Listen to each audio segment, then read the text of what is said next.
Welcome back to Is It Canon? My name is Anne, this is Tom, and we're the podcast where we talk about the art, the stories, and the impact of VeeFriends Comics and beyond.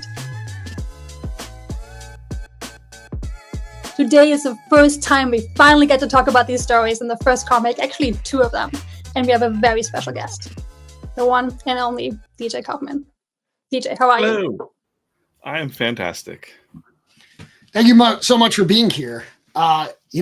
You're the head of this shit. I am the head of this shit, I guess. Well, Gary's the head of this shit, but I'm the you're the neck. Head of this shit. You're the neck. You can turn it in a certain direction that you want. True. Maybe. I don't know. We'll find out. Yeah. We're going to be asking questions like that to see what the process is like. I can't wait to talk about it. Cool. Can you tell us a little bit about your background in comics in general?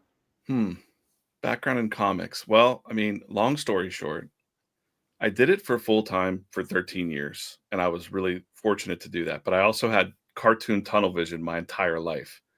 From the time I was 8 years old and saw G.I. Joe number 21 without any words in it, I was like, wait a minute, this is someone's job, and I want to do that. That was pretty much my obsession. So I guess it's safe to say I was obsessed with comic books and the narrative and the craft. And there's multiple ways that I broke in, but it was pretty much just tenacity. I kept showing up, finally meeting some writers online way back when the internet was just starting, and like forums and whatnot. I would find writers that needed scripts because they were trying to pitch to DC and Marvel and other publishers, and they needed artists. And I would say, sure, I'll do it for $20 a page, $30 a page, $40 a page. You just compete with the other artists on those forums. Some of the artists on those forums went on to be Ryan Ottley from Invincible. Oh yeah, we all came up in the digital webbing forums together. So Robert Kirkman found Ryan Ottley from his the same comics we did on the movie Poop Shoot, Kevin Smith's moviepoopshoot.com. Yeah. So I got into webcomics really easy because I realized, wait, I can have more readers reading my webcomic than read Spider-Man every month. I just realized this early on. The rest of the internet didn't really realize that because there wasn't many people on it. And the print people back then were very skeptical of webcomic people coming along and saying we were ruining their industry. Get off my lawn. And, I saw the future for that, and I just could feel it coming. So here we are. But what year was that? Gosh, that was 1998, 99. Yeah. I started publishing webcomics on a site called KeenSpace and then KeenSpot, later KeenSpot.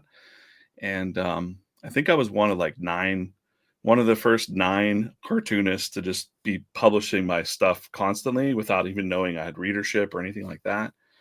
And that actually, I met writers that way. So then I started going to conventions and getting more and more work. And at some point, I had quit a day job. I didn't quit a day job, actually. I worked at some local factories because, having a career in comic books is not really like a real job, according to a lot of the people that are around you sometimes. And I thought, well, I got to go work at this factory.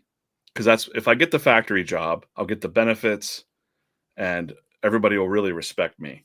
And I got laid off after 90 days at that job. And I realized, wait a minute, people warned me that this was going to happen. That like at 90 days, when they have to start paying you for insurance purposes, they usually kick the people out. And I thought, this is a scam. I'm never working for anybody ever again. So I just went straight to my writer homies and said, man, I need page rates. And I just hustled. And I did that for 13 years, working for different independent publishers, writers. I had my 15 minutes of fame in 2006 when I won the comic book challenge. It was kind of like an American Idol for comic books. So Mark Silvestri was a judge, and there's a lot of top names that were judges. And I won that. That was a good couple of years. And then I said I would never work for anyone again. And then I took a corporate job. And I still did comics on the side because I was like, again, it was such a hassle doing that for 13 years. I was basically spending probably 3 or 4 days a week chasing money that was owed to me. And I'm like, hey, I got a family. Like, I'm doing the work. The artist always got paid less. And I hated that part. And my ex-wife hated that part as well, too. So it created a lot of tension and a lot of creative people's relationships, let's say.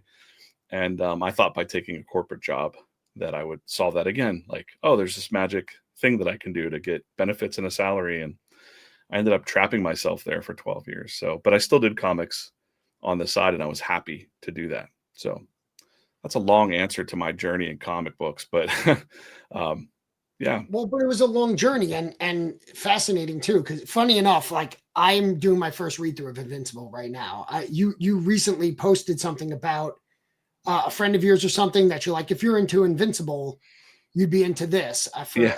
And I was just like, I was literally sitting with Invincible #4 in my Deluxe 4 hardcover in my lap reading it. So that's wild. Yeah, I like to say that it's just funny because I was talking to Rips the other day, and I said, we talk about Benjamin Franklin. And I'm like, I love Benjamin Franklin. I'm like the Benjamin Franklin of comic books. Like I'm always on the outskirts. I never want to be in the limelight, like right in the show. But there's so many things that have happened around me where they're like, DJ, you were right there for that. Like you never really got your moment to go work and be on a big book at Marvel or DC. But I don't think I ever really wanted that, to be honest. I don't think I really wanted it as much as I just wanted to do my own thing or work for someone like Gary or just something that felt good. Didn't feel like there was any kind of corporate baggage to it, or corporate comics just are a little bit not my speed. So it's funny. I'm a long-term comic fan and reader and been to many conventions, and it's fun. I mean, like, it's so true. It feels like that's the goal of every artist, right? Or writer. They want to do a big book, but I feel like it's just to get into the mainstream so that you can be, have that name recognition, but it feels like no one truly loves the way, like the pressures of the deadlines and the notes or the whatever of working a book for Marvel DC. Oh, they all burn out. Right, which is why Image came along, right? It was like a bunch of creators that were like, let's do our own thing. We want our own rights to our own characters. They were creating characters for other companies. They owned the character rights, right? Yeah, absolutely. They got sick of the editorial. Marvel and DC wanted Spider-Man to be famous, not Todd McFarlane to be famous. And so Todd McFarlane kept drawing the spaghetti webbing. That was my favorite, actually. It's up on my wall. And his editor was like, stop that. And the more he said, stop it, the more he did it. And I was like, I like that guy. Because that's kind of like, that's how I am too.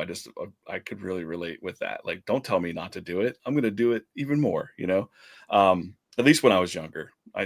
I listen a lot more now, but but yeah, they just decided, hey, we don't need this. We can go do our own thing, our own creations that we own. And 7 of them got together and formed Image. And that kind of changed the comic book industry, really. So, and they're still around. Better. I mean, right, for the better. Because like some of the best books, I feel like, are on Image, or independent, Dark Horse, whatever. Yeah, I mean, Robert Kirkman put his foot in the ground. I mean, he was doing Marvel Zombies and sorry, we're getting too far into the nerd weeds here with comic books. I know, sorry, Ann. I so rarely get to talk to someone with this amount of knowledge of something I'm interested in. That I'm one thing. We're gonna have to get Jim Rugg on here with you. He is an encyclopedia of comic history.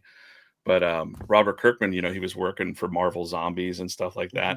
And then one day he put out like an article saying like, don't work for the big two. Only put out creator owned stuff. It was like this like manifesto that he put out. Like every creator should do that. And a lot of people got behind that.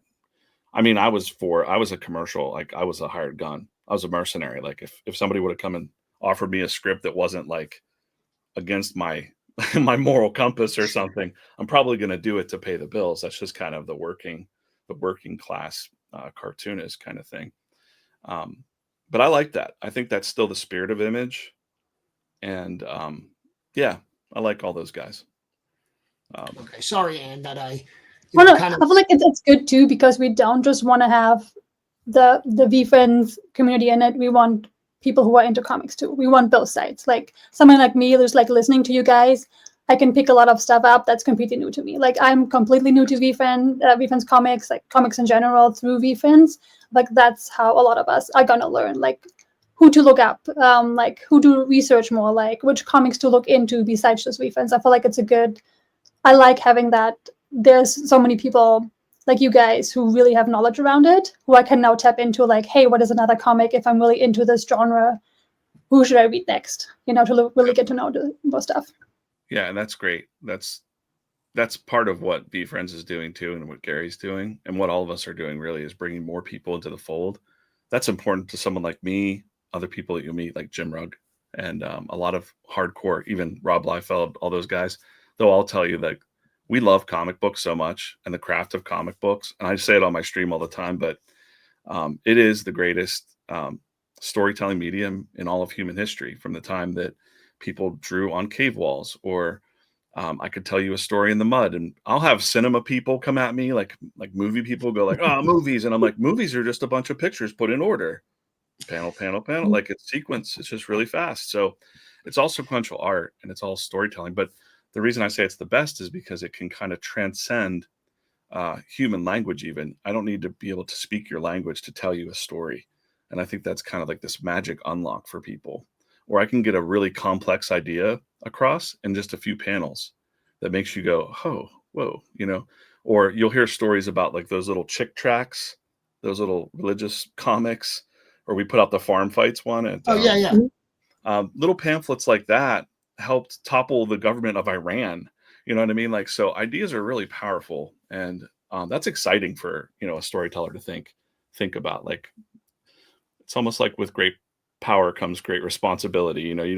You can write about things to move a market, or move people, or upset people and make them angry, or, why would you do that? Like a lot of people do that just for shock value, I guess. But with VeeFriends, it's different because, you guys all know here that it just feels we're building something bigger than ourselves. And the comics are just a really great vehicle for that. And it's freaking awesome that Gary sees that. That Gary just identified that early on and was like, I just feel it, like one of those things he senses. And he's like, yeah, this is the thing. Like all that other BS, it takes like years to develop a full animation, a full comic book movie or something, or a movie, or, animations take forever. And it's always, too slow, too much editorial process, even children's books. Like, the children's book process is a lot of editorial, to move at the speed of Gary and get the ideas out as fast as possible is something challenging. And I think something that only comic book creators can do. So I feel like Gary is like a storyteller that doesn't, like, he knows it, but he's like had trouble finding the way to communicate it. Like he has 8 best-selling books, but like, I know he has said this, like he speaks or talk to someone and then they actually write it, like make it a novel. But I feel like here, even though he's kind of doing the same thing with you, like sharing an idea, sharing it, and you guys are bringing it to life. Like I feel like it's a better medium for his ideas of at least his creative side. Like his business side for his books are made for novels and they're great. But like, he's a creative guy. Like he doodles all the time. Like he said that most of these were doodles that he's done for years. So like he has a creative side. I don't think he's honed the craft of, of drawing art, but I feel like he really has that in him. Yeah. I followed Gary for so long, just outside of comics and all that. And I'm not to psychoanalyze him or anything like that, but I hear little things that he says and I go, oh, this makes so much sense now. Like he read Sweet Pickles books. Do you guys know what Sweet Pickles is? Look it up. It's like they're alliteration animals. I can't think of their names right now, but like very similar to like Clever Crocodile or something like that. He learned how to, speak English and stuff like that from those kids' books back then, and those kids' shows, and like in the 80s, which was the greatest time to grow up. And it makes so much sense to me now. And I had a lot of friends like Gary, not immigrants friends, but But a lot of kids that had imagination that was just bottled up, and you could go, and you know that like if you want to have a good time, go play at that kid's house because he's or invite that kid over to play because he's got all the cool ideas with the toys. He might not have been able to afford the toys. There was always that kid in the neighborhood, and that's exactly the process I say that's like working with Gary. It's like I'm going over to Gary's house. He's like, here's my bucket of toys. Let's tell some stories together. And he allows me to play with these toys. And it really does feel like that kind of energy when you're a kid. And it's exciting. And you walk out kind of fired up, like, oh man, what if we did this? What if we, oh my God, could you imagine that? Like, and I think he loves that too, because I can only imagine, in his day to day of whatever he's dealing with in life or traveling around the world and dealing with a lot of corporate stuff. Even though he's Gary V, there's probably a lot of like, oh, like, are you kidding me with these people? Like the fun part comes with, like, he'll tell me occasionally, like, DJ, you got the fun job. You got the fun job. I got to put up with all the stuff out there. But so it's kind of a nice relief for him to be able to play with VeeFriends and play with friends, really. So I think what I really like about the comics too, that they chose to go with that medium, is it's something you can use for so many different age groups. Whereas like a children's book, children will read, or maybe the parents, but that's it. Or like Gary's business books is for older people, or like our age and older. But comics is something like my 8-year-old loves reading comics right now. I read comics. Then we have people in the community who are 20 who like comics, who are 60. It's just something where you can tell these stories in a medium that a big range of people can actually enjoy. Versus like being tied down to the children's book or something a 20-year-old is not going to pick up. yeah, It's just, it limits you to like a small number of people. And I feel like that was just like a really smart choice. Same even with YouTube show. It's for kids. Parents and kids are going to read it or watch it, and that's it. So I feel like comics is such a wide range of people you can reach with it, which is fascinating to me. I'm trying not to knock my cat off as I reach for this book on my Anne, you should read this book. If you really want to understand comics, read Understanding Comics by Scott McCloud. I will totally pick it up. This is such a cool book that this is just a epic book. Like, it probably changed comics history, really. But in that book, and we all repeat it now because it says what we know as comic artists. There is that craft or that skill, or it's different than watching a movie or watching an animation or even just scrolling through something and you're reading, it's being like spoon fed to you. In a comic book, the pacing when you're turning the page and the time between the gutters matters. You might dwell a little bit, and it's done on purpose. Like, we can change the spacing between panels to allow time to pass in your mind.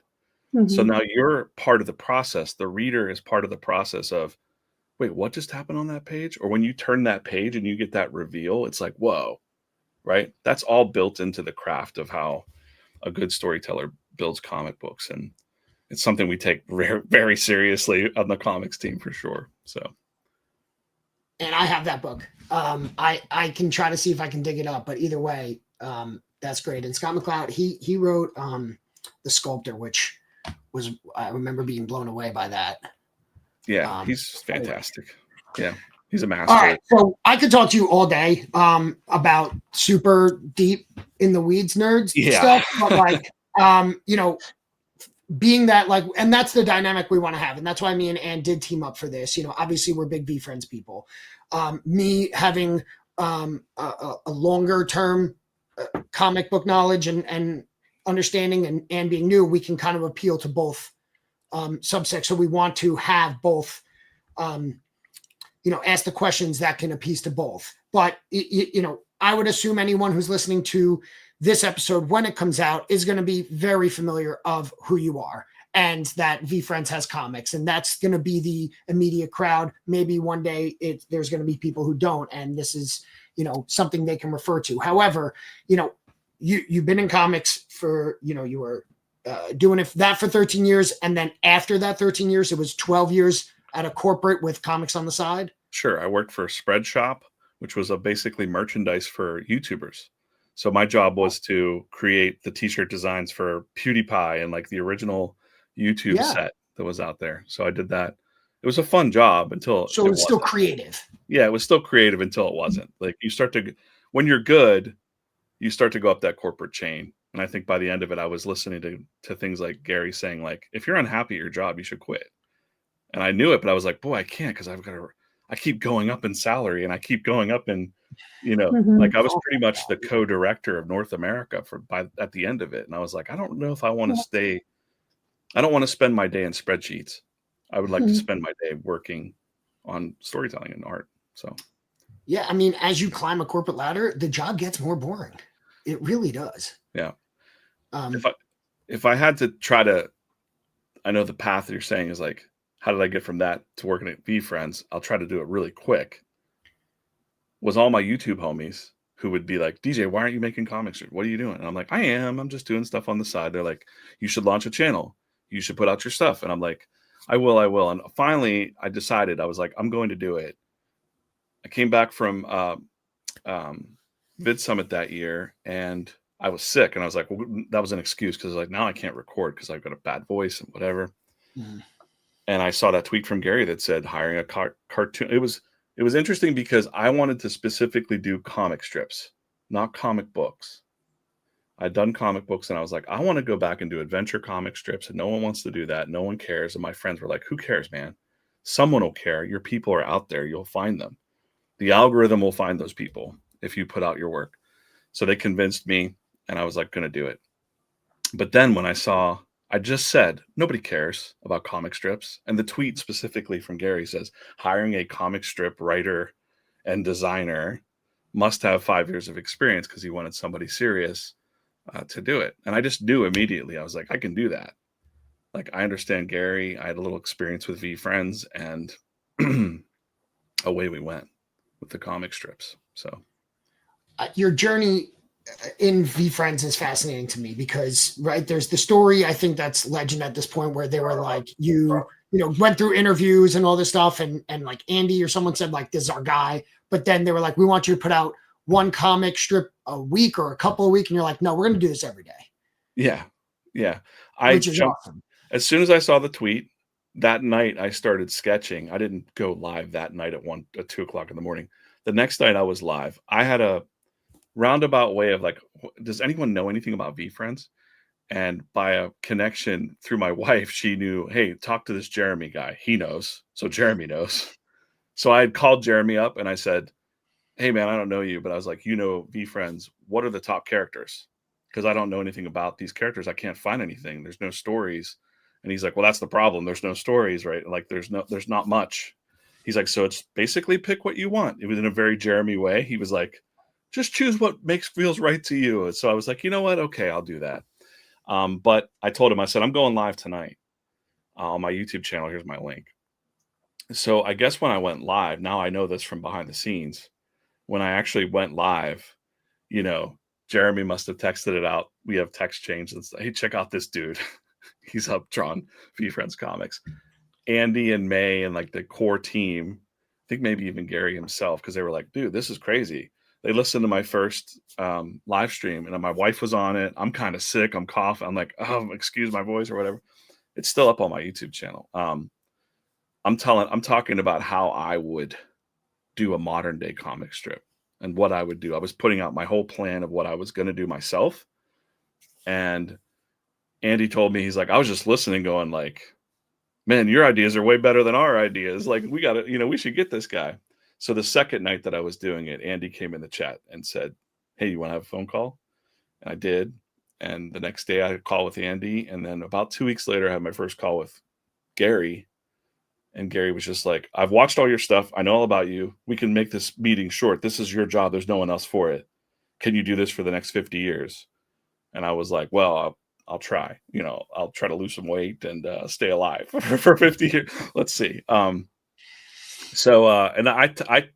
I'm pretty passionate and obsessed about comics. So whenever I went in and it was talking to Gary about, well, what's your game plan? I showed them, I was like, I don't think you guys should just do weekly, because that's kind of, that's just like putting out a piece of content. I was like, I think you should go all in, because daily, you can have daily engagement with your fans. I can record most of it if you're going to chop it up and make other pieces out of it.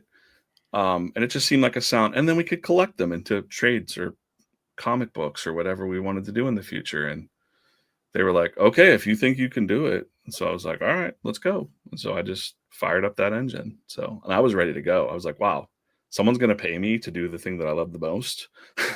Okay. Right. I'll work nonstop.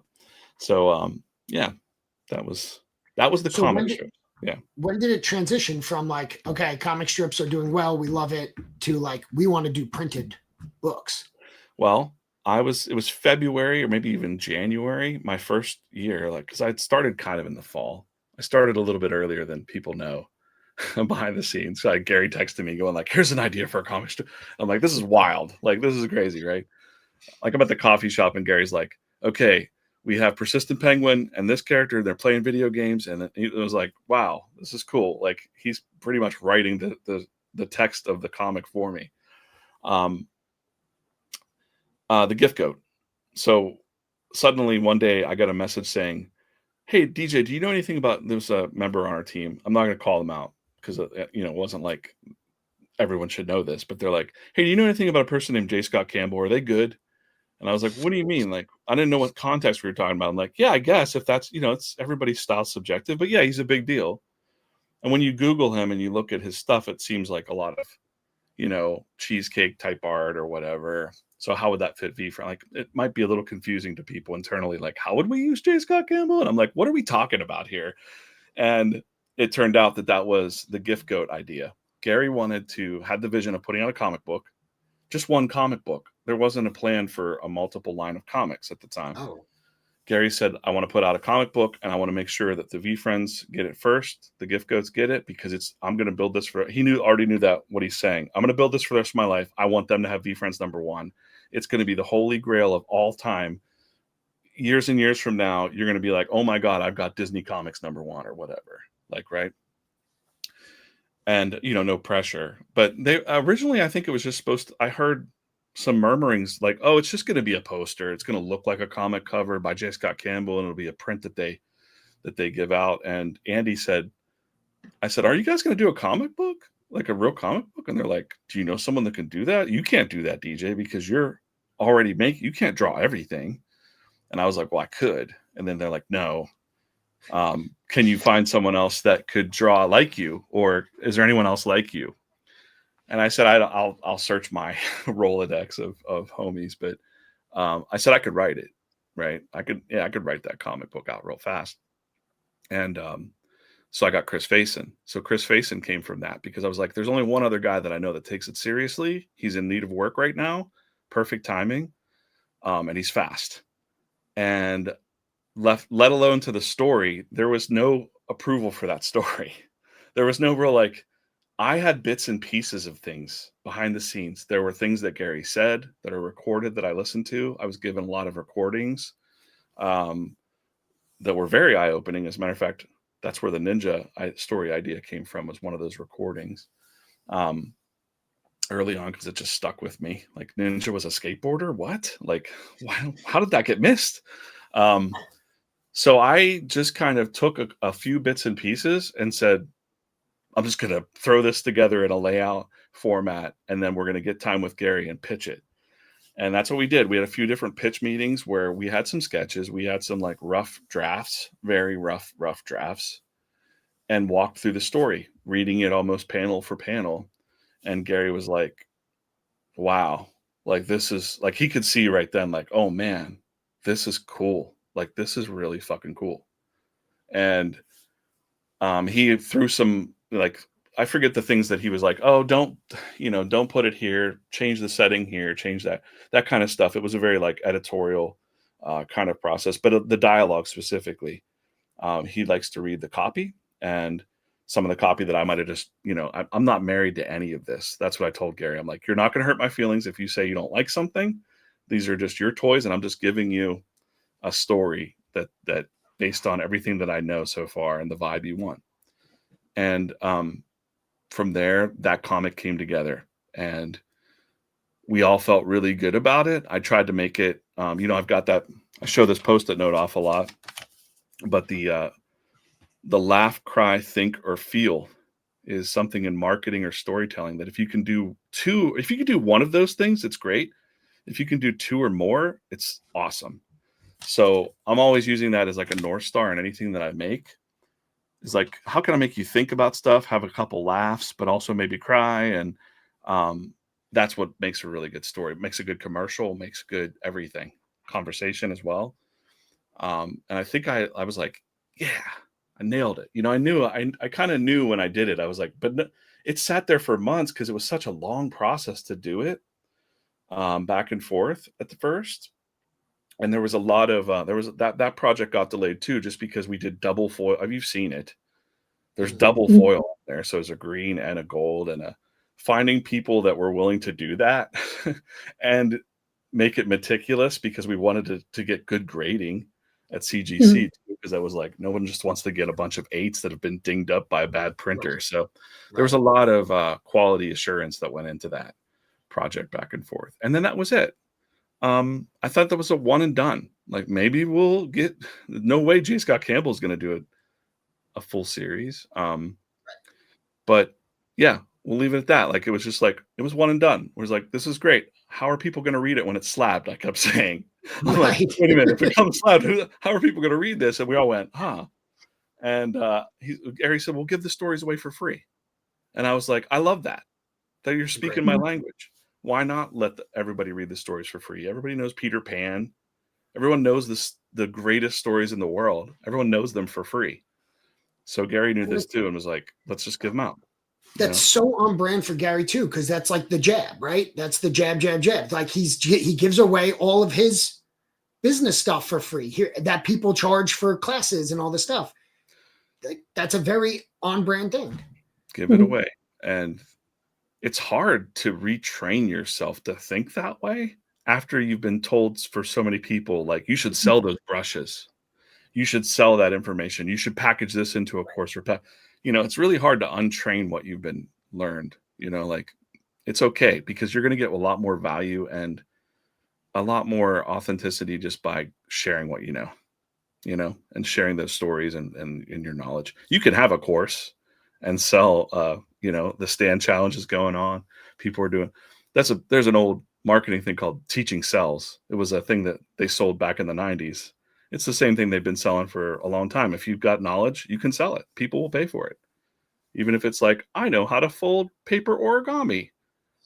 There's an audience for it. It's crazy, right? I did one called Cash for Cartoonist, where I did 15 different methods that taught cartoonists how to make money with their art. And I put that up 2009, and I made $4,000 in a week with a $9 PDF. And I was like, whoa, this is crazy. I stopped doing it because all my cartoonist friends came out and said, oh, look at you. You're trying to make money off these hungry cartoonists, and you're just trying to steal their money. And it made me feel bad back then. So I said, oh, no, I'm not going to do that anymore. It makes me look like I'm stealing these cartoonists' money. They can't afford can't afford a $9 PDF. Right. But that was back when I listened to people, and I don't listen to those voices anymore because, yeah. So I'm glad you brought up issue 1, because we definitely want to cover issue 1. And then, so now knowing that's even more of like, like, how did A come around? Right. Because obviously if we fast track from there, first off, I think it's crazy that they brought J. Scott Campbell up to you, being like, have you heard of him? First off, he's like a legend in comics. Well, Gary knew who J. Scott was, but a lot of the other people on the team had no idea, and they were coming to me to say, like, is this guy legit? Right. But like, you weren't in on that, like it seems like the first conversations about it, and it was comic book related. And so that's just, I didn't think that was the case. So that's really cool to know, the behind the scenes there. Boy, I even think I told Gary this. I said, like, well, at one point, I'm a month in, some message comes to me saying, like, what do you know about J. Scott Campbell? And I'm thinking, oh man, all the real kids are here now to take, they're all going to come in and take this. Right. I'm not going to have a job here in a minute. But he was like, no, it's not like that at all. So, yeah. So knowing that the story kind of was thrown together, it was thought about and it was quick, but you didn't have planned at all, or was it like It was, So you came up with a too long of a story and you're like, we'll do this first. we'll flash forward just a second because I know we don't want to talk about the other issues, but when Gary finally decided, he called me up and said, "Hey, I want to do comic books. The cartoon strips are neat, but I'm really just doing it for you, DJ." He's like, "I'm really just keeping it alive for you because like it's not really moving it's not like setting the world on fire. Right. I'm doing it because you're passionate about it." And I was like, "Well, thanks." And he's like, "Can we do comic books?" And I'm like, "Yeah." "Can we do comics that make people feel deeply and all that?" And I said, "Yeah, I think so. Absolutely." And so he gave me the issue 2 synopsis. Mhm. Okay, here's Fearless Fairy's origin story. And I was like, "Oh, we'll talk about that later." But as soon as that happened, I was like, okay, away we went. Like he had that vision for the mini comic size, which was different than what normal people were doing for specific reasons we can talk about if you want to. But so that was that. Away we went there.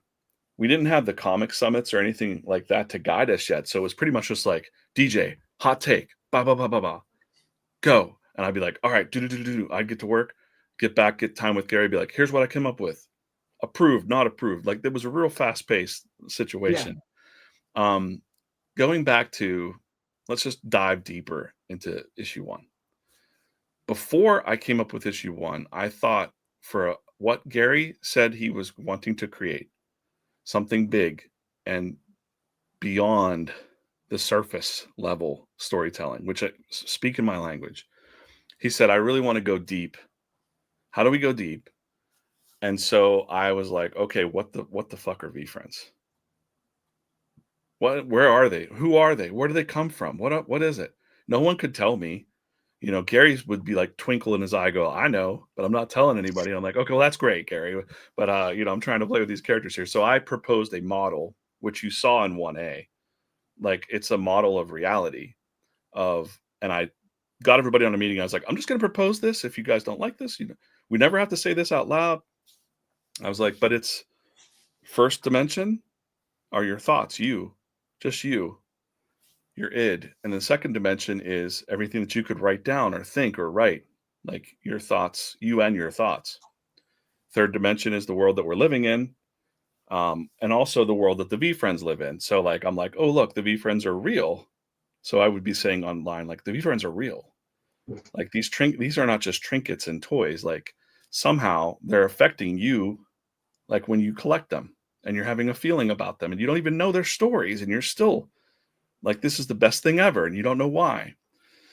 So the third dimension is that. Fourth dimension is kind of the dream realm, which is also your imagination realm. Like everything good and bad and in between happens in that dream realm.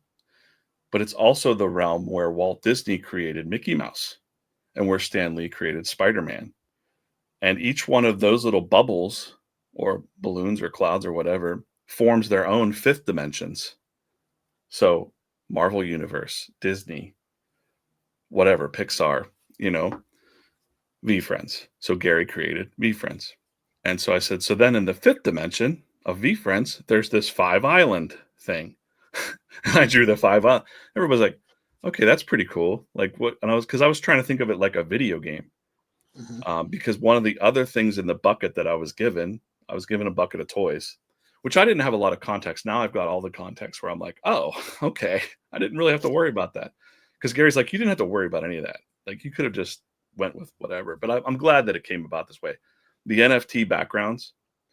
At one point, one of the early conversations with Andy was, how can we weave some of the NFT backgrounds into the storylines? So Icy Ice Cave. Like, I'm like, oh, that's easy. It'll be like a video game in my mind. Like, these are the levels that you're going through. And these are the location, Frowning Forest, Joyous Jungle. That opens up a wealth of things that you can do with your imagination. And so I proposed that. And I said, what if the VeeFriends are real and they're in the fifth dimension, but they somehow have the ability, like deities or tricksters of old, to come into our world, into the third dimension. Whether they're interacting with you or you believe in them or they're just here.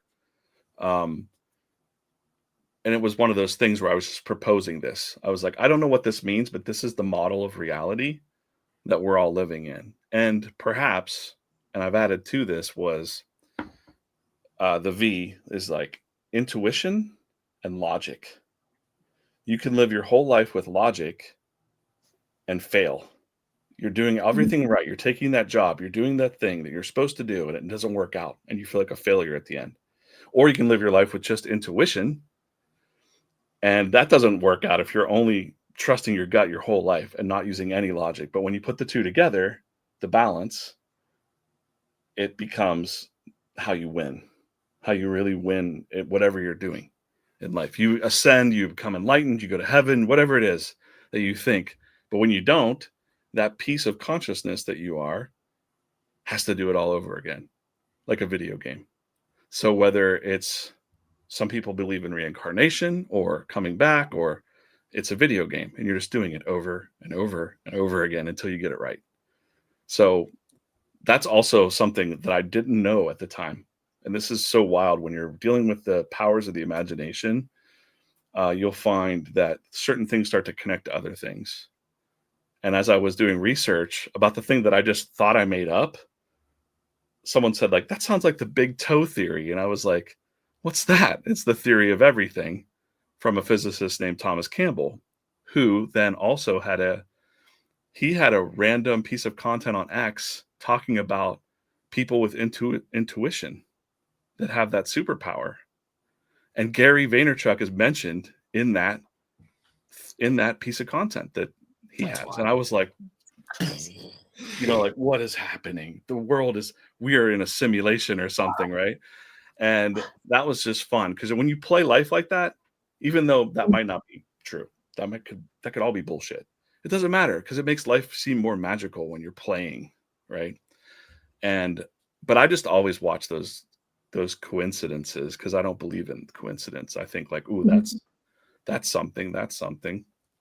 And I think Gary does the same thing. I've seen him do storytelling where he's plucking things from here and here and here to put those things together. So at the basis of it, we said, we'll never say that in issue 1, but that's how Mikey sees his dad in that issue, right? Mm-hmm. Now, some people know my dad passed away that year. That was not about my dad. That was just about everybody's dads, really. My dad had just had a stroke. So I thought, well, that's probably going to suck soon. I kind of knew that was coming. So there is a lot of father-son stuff in all the stories, and mother-child, like parent, siblings, all that stuff. It's all about family and connections. Yeah, I just tried to weave all that in there, because I was like, as I was working on it and writing it and feeling it, I was like, I'm putting this in here. Like, and how the hell did that? How did he get that pack of cards or whatever that is from the dream dimension back to the VeeFriends? And it's like, whoa, that was like the cliff. That was like the big cliffhanger. But I couldn't say all that in issue 1, so that's why behind the scenes, that issue of 1A special edition A. And I'll give you the dirt on this. I'll give you the full thing on this. Chris Faison and I were so on fire about this storyline, and we're like, oh, I guess we just continue, right? Let's just do VeeFriends Adventures, and we'll pick up right where we left off with Mikey on the adventures, and like Anna will join in and all this stuff at some point. And we just started making that book because Gary was really busy. Gary was just like super busy. We were just trucking along and making this comic where we were sketching it out, doing the same thing. Like, we're just going to sketch this out and show Gary at some point. But Gary was just super busy throughout the whole summer. I said, Chris, just keep working on it, because we're probably going to need it. We're probably going to need this story at some point. And even though it's not approved yet, we'll read through and find it. And so that one was sitting there kind of waiting. There's actually a whole other half of that book. That was a full issue. That was like probably 30 pages or so. Whenever the collaboration talk happened with VeeFriends or Walmart, all of that was happening super fast and super close coming into New York Comic Con, where it was like deadlines were impossible. There's no way we could make up a whole new comic just for just for a brand. The timelines were impossible. So I proposed, hey, we've got this book sitting here, and it ties to issue 1, and it happens to have the first appearance of Ambitious Angel in it. So it's kind of a special issue. And so Gary's like, I don't know, like, let me see. So I read through it. I read through the whole thing with Gary, and he was like, stop it right here. Like where it stops in 1A. He's like, let's just stop it right here because this is a great issue right here. I think it's like 13 pages of story, just like boom, the way that it ends. He's like, let's stop it there. We could have went. I think we were also up against there was a lot of deadlines that were almost impossible to do, and a full book to color. So I agreed. I was like, yeah, this is good. This just works. And I was able to dip back into that. There's the talk: is it canon? Is it not canon? Right? Because and to describe that at the first. And I'm sorry, I'm just talking. Do you have questions? Am I? We do, but this is fascinating. Keep going. Like, I love this right now. Yeah. At the first summit, when we did the canon talk, Gary said, like, anything that's in the comic books is canon. And I'm like, yeah, so the 5 Island, that's canon then. And he's like, I didn't say that. And I'm like, what's in the comics? I'm like, it's canon. And he's like, what could easily not be canon, DJ? And I'm like, oh, so we talk it out. But I'm like, everything makes sense now. That's all I can say is like everything that's going on makes some kind of sense in the big scheme of things. So I'll leave it at that. So I reread and I don't know if you saw, I did some reviews, and when I read A, I was like, oh, this is going to be like something they just threw together I thought it was a promotional. And then I did the review because I had to. I was like, I was wrong about, like, this was the connective tissue to 1, and I read it, and then I was like, and you got to read A and then 1 and then A again, and go back and I reread them both again today, and I did the same thing. I read A and then read 1, and then I went back to A to for even more things that I picked up that I didn't the first time, which I know you said was your goal, and like, these are not one and done, like there are things in there. So thank you for going on that that road, because you answered some questions, by the way. But A ends with him passing, right? I guess we're spoilers. I mean, yeah, we know he's dead in yeah. issue 1, so like, right, that's where he passes, and then back in 2018. Yeah. And then that's where it cuts off. He's sitting with Angel, Fairy, and then it's like he flies off, right? Yeah, the page turn that you do into the whole, this is V world. Right. This is either the imagination realm or V world, or this beautiful, like, now the adventure really begins, because there's a whole other mission that this guy has to do. Right. So okay, so it's good to hear, and that's what I thought. I'm thinking that A was, or 1 was put together, and there was just, you had so many ideas and so many things that you wanted to say that couldn't fit into 1. Some were prequel stuff of like Big Ed, right? That's the dad. So like, he was on a mission to do something, but he also connected with his son over VeeFriends. So like, there was stuff there, the helmet, the invention of the helmet, the car that's in 1 that they're driving in, right? That transformed. Yes. Is like, they showed his thought process of inventing it. And they were like, and like, so that might've just been like, okay, we don't need that in 1. So we can show that in it. Like, I was very curious about that. So you kind of touched on some of that anyway. Yeah, I am a stickler for old school comic books where things connect and you go back and you go, whoa, I saw that in that issue. Gary says we don't have to do that. Like, he's like, for these newer stories, we don't have to do that. I am guilty in those summits of being like, what if that thing is this thing? And he's like, DJ, stop it. Like, you don't need to go through the miles to connect things. And I'm like, no, it's pretty easy to connect things. And I think that's exciting for fans. That's just it is my take. Easter eggs and stuff like that is like the MCU, like all it's that's what people love, is the connective tissue of it. The Viking connection, right? Well, that's what makes it fun for me too. Yeah, the Viking connection is very interesting. Because that came up in the summit. That book was done. Viking was pretty much done before Monster was done. Okay. Right. So it was sitting and waiting. So we had done issue 4. Like, issue 4 was ready. issue 2 was ready, and then we went to the summit because Gary felt this is a big changing, a big turning point for us was March in the woods in Minnesota. Gary says, I want to do an offsite because Gary just felt across the whole VeeFriends brand, and I think he said it, so I'm okay saying it. He just felt a little disconnected from things that were going on. So he's like, we got to get everybody in the room. Everybody that's important went to that summit. You know, Rips was there, Adam Rips, Andy, all the comics team except for Kate, because Kate wasn't officially on the team then. Let's sit down. Let's see what we got. Let's go through everything. And then Gary brought a whole slew of new things. He's like, here are my things, you know, farm fights, blah, blah, blah, blah. Like he had like a whole list of them. Now let's jam them out together. Motivated Monster kind of came midway through that summit. But as we were cooking on that, we were living there near the Viking Hills. We're in Minnesota, the Minnesota Vikings. I knew about the runestones and all that. So like, I'm always like thinking about story and local lore. And it just occurred to me, I was like, wait a minute, like, what if that's how those two can connect? And Gary was kind of like, not really completely sold on it, because the Viking story was already kind of done. Like it was something we pitched him, and he was like, okay, that's cool. We'll play with that.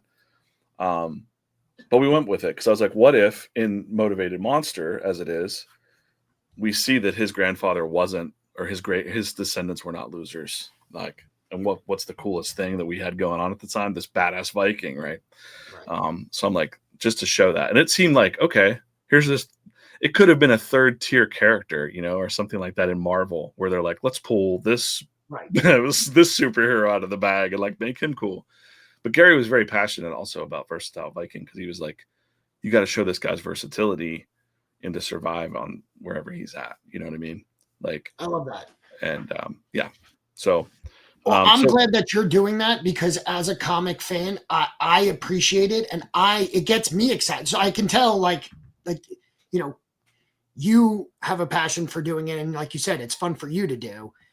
As on the other side, like, it's fun for me. I'm finding the connect, and I think that it's for long term. Like I can see where you don't want to get boxed in to be like, now you can't have freedom with this because it's tied to this. I can see the opposition to it, but I mean, just saying like he's a descendant isn't. Yeah.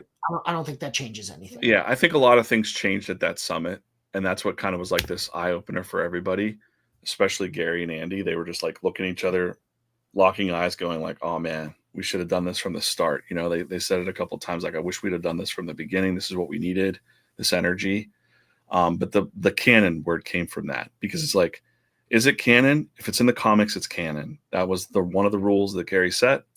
And from then on, it was like, okay, well, now what? Because these things don't really connect to what we just talked about at the summit. Issue 1 was kind of like, it doesn't really connect to Motivated like it's. So we started to formulate. We didn't even really know, like, okay, we knew we want to do issue 7 at New York Comic Con because of the ninja connection to Comic Con. Mm-hmm. So we knew, okay, we got to get that one done. Monster was a hit. When we jammed that together, we were like, oh, we got to make that. And there was quite a few others. There was probably 16 other books or ensembles that we did in that couple days in Minnesota. And my mission after coming out of that was, DJ, go make those books, or go start cooking on those and figuring out who's doing what. And then we'll meet back in August. And we did that again. Now we have 24 new ones. So like, and now it makes a lot more sense. Things are a lot more clear now, where we can actually talk about it to people and say to a person that's never read comics before, it's kind of like an anthology in a way. Each story can be a standalone or a kickoff. It could be a kickoff of something. Whether we're testing that character, not really.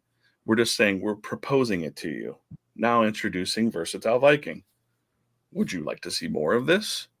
Right? The people that are collectors of those characters, are they going to fight for those characters in the future? Are they going to say like, I demand more ninja? You know, like we're curious to see how that all plays out. But here I am still connecting the dots between those things, which is fun. There are connecting pieces. There's a piece that connects from issue 1A all the way to to issue 7 that people haven't found yet. So okay, is that a challenge? Maybe. Okay. I literally have written down, we see some connection, and I wrote Viking monster. The beetle is in, several things. So like, are those just nods? Are there? I literally wrote that. Because it could just be an Easter egg, or it could be an actual connection, story wise. And I was just curious. And also that could be a crutch. I mean, I get Gary's point. Gary challenges me. I like that. Where Gary's like, that's easy. Like, let's not do the easy thing, DJ. And I'm like, I'm not. Well, number one, I'm not. But number two, I totally understand what he's saying. That could be when you find a couple big writers whose names will escape me, except for Charles Schultz, who was Peanuts. He would say, when you come up with a device, you should usually get rid of the device, a story device, which is really funny because he kept his with Lucy kicking the football. That's a story device, and he kept that. But usually people will say, like, when you find this device that you keep going back to, with a daily comic strip, it's a little bit different because you might need to fill those days. But if you're just the same story over and over again, and you're telling the same thing over and over and over again, it starts to get kind of stale. Like, do you want to hear this? Do you want to hear the origin story of Spider-Man one more time? Are you going to be shocked and excited? No. It's kind of stale and old. Will new people read it and go, oh, that's neat. Guy got bit by a spider. Cool. But everybody's heard it, so how do we tell fresh stories and bring in fresh talent too? It's very exciting to see people in comics go like, what are you guys doing? Like, wait, what is it? Even David Mack was like very surprised. Like, he was just pleasantly surprised with VeeFriends, and like, wow, the community's so positive, and just the vibe of everything we're doing is very fresh and new. And it feels good. It doesn't feel like a money grab or, a play at movies or TV. Like, I would love to have that. Personally, DJ Coffman would love to have video games and movies and all that stuff for VeeFriends. And I think we will at some point. But I think it's just about we're trying to build the best stories that we could possibly build with these characters. And that's the bottom line, and I'm sticking to it. So I'm super excited about the comics because when I got into VeeFriends, what drew me in was the traits. And I feel like now with the comics, there's just a deeper dive into why are these traits there? Why does Gary pick these 250 plus characters, these 250 plus traits to point them out to people? Like, what is it about that? Like, really hearing original stories, as well as just some of the stories are just like lessons for me that people can learn in just like different ways. For me, the whole VeeFriends is, for me, Gary has said the same things over and over for decades, but in trying to say it in different ways for people to hear it. And I feel like VeeFriends is his vehicle to like translate it to people. Like the stories are another way of like, sometimes you have to hear the same thing for multiple people until it hits with you. And I feel like the comics really do that for me. There's just stories where just like all of a sudden you hear something that you didn't know you needed to hear. Because it's also something you can read by yourself in a room and just like really take it in and like think about it. So in a way, the stories in the comics are almost a little bit like can be seen as therapy, where you have time to think. Comics is something slower. It's not like a TV show where everything is constantly fast. Like, it's something where you really take your time to take it in. And I feel like that allows your brain to actually think and like bring up things you maybe haven't thought about, or bring up things you maybe didn't realize were there lingering. And you have to like start thinking about, start working on. And I feel like that's why I really appreciate that side now comes out of VeeFriends, of like really tapping into the traits and really tapping into the stories and like helping people to understand why they're so important. So comics is right now my favorite thing in VeeFriends. Yeah, two things there real quick. Number one, you said therapy.